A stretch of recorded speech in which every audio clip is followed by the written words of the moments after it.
Russian plane crashes while carrying Ukrainian prisoners. Houthi fires missiles at U.S. ships in the Red Sea while Iran warns of widespread conflict. Bring warm Tet holiday to workers in difficult circumstances. You're watching today's news on NTV channel. My name is Hazang, your host. Russia and Ukraine have been fiercely accusing each other of involvement in a crash of a Russian military plane carrying 75 people, including 65 Ukrainian prisoners of war. The planes went down in the Belarus region near Ukraine border, killing all those on board.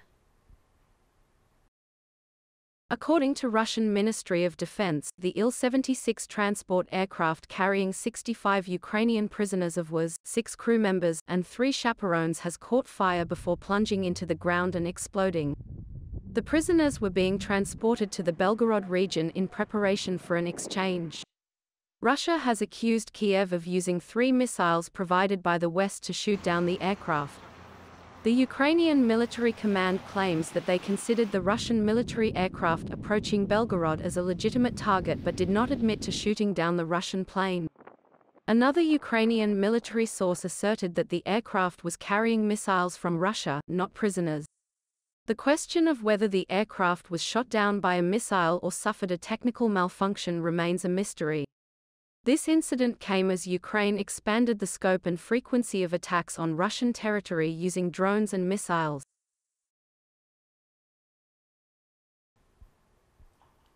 The Houthi armed forces in Yemen have claimed to have struck with ballistic missiles against several U.S. warships escorting 2 commercial vessels in the Red Sea. The attack came as Iran warned of widespread conflict in the region and accused the U.S. and Israel of causing the current chaotic situation. Houthi spokesman said the 2-hour clash against the U.S. warship hit its intended target and forced 2 commercial vessels to retreat.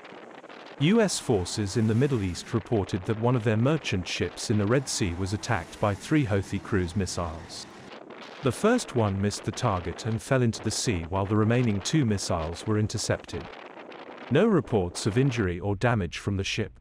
Yemen's largest armed group has used missiles and drones to attack at least 33 ships in the Red Sea over the past 3 months. Houthis claimed that these attacks were aimed at pressuring Israel to end its campaign in Gaza. In these developments, Iranian Foreign Minister Aviation stressed that the US and UK had made a strategic mistake by attacking the Houthis and warned that this action could lead to widespread conflict and tension in the region. I clarified that the US and British military aggression against Yemen only leads to the expansion of the scope of the war.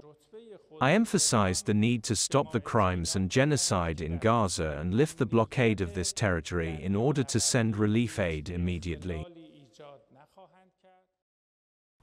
The Civil Aviation Administration of Vietnam has decided to tighten aviation security control measures during the Lunar New Year in 2024.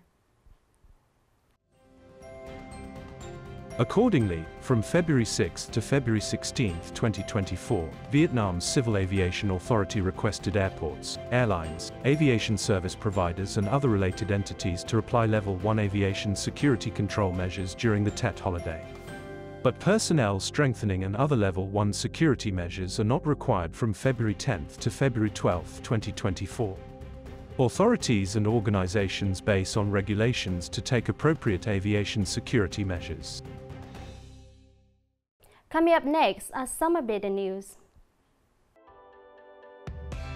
As part of activities of the Asian Tourism Forum 2024 taking place in Vientiane's Lao, Nghệ An province shows tourism offerings in its booth alongside the Vietnam National Administration of Tourism.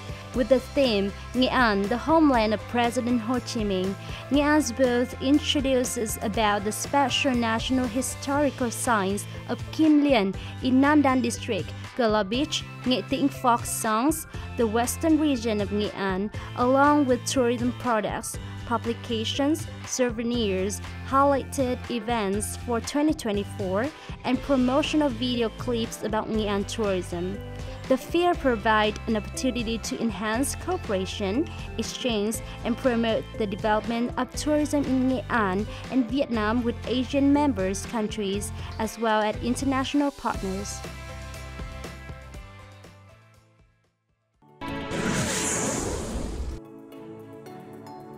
Intensified cold air has caused continued freezing conditions in the northern region.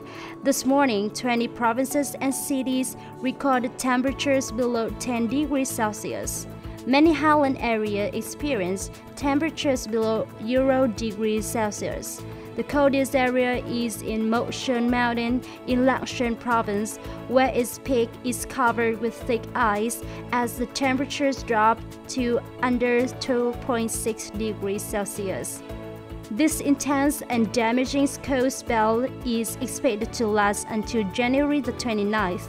During this period, many highlands areas may experience snows and ice, affecting living conditions, economic and social activities, as well as agricultural production and livestock.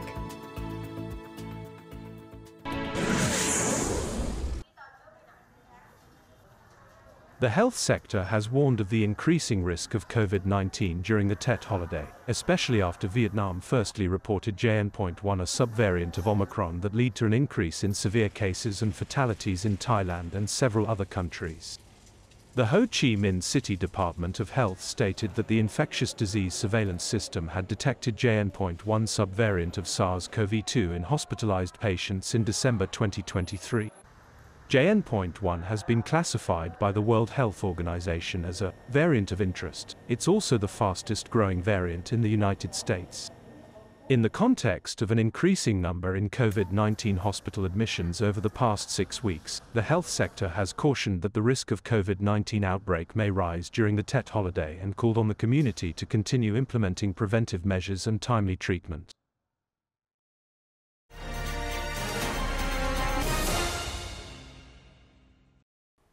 Tet holiday is time for everyone to enjoy the happiness of family reunions and rest after a year of hard work.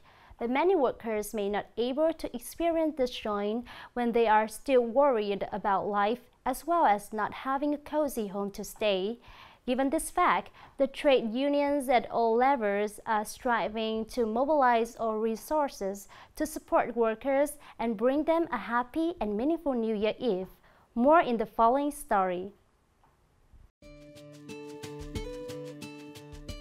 Tet for Mrs. Vi Thị Hương should be unhappy with the constant sickness of her husband and 2 school-aged children. But this New Year Eve really makes sense, as she is one of 10 workers with difficult circumstances receiving support to build a trade union home worth 40 million VND.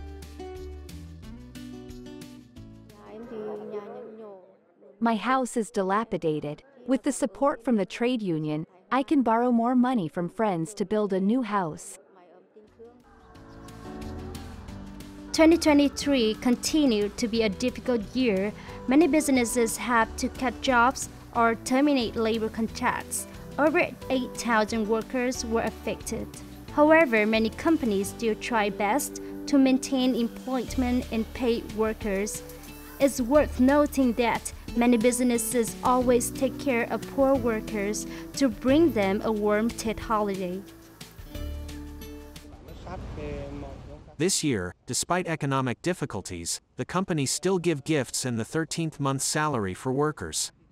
The Labor and Trade Union of the Southeastern Economic Zone send them 56 gifts, and company also allocates gifts for the poor ones. This year, the trade unions at all levels in Nghệ An province play their good role of reliable support to workers. Nearly 20 billion VND has been allocated to over 20,000 disadvantaged workers. The trade unions are continuing to highlight their role and responsibility in protecting the rights and legitimate interests of workers. It's the end of our bulletin today. Thank you for watching and see you next time.